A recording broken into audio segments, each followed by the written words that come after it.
रहमतुल्लाहि व बरकातुहू। मुस्लिम की मैं बेटी हूँ, मुस्लिम ही रहूँगी मैं, बश आइशा ज़ैनब के रस्ते पे चलूँगी मैं। मुस्लिम की बेटी हूँ, मुस्लिम ही रहूँगी मैं, बश आइशा ज़ैनब के रस्ते पे चलूँगी मैं। रखना है कदम अपना अपनी ही ज़मीनों पर, मरना है मुझे मिटना अपनी ही ज़मीनों पर।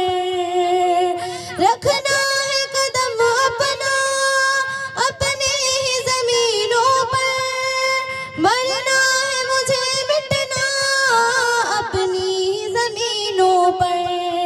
मुस्लिम की मैं बेटी हूँ, मुस्लिम ही रहूँगी मैं, बश आइशा ज़ैनब के रस्ते पे चलूँगी मैं।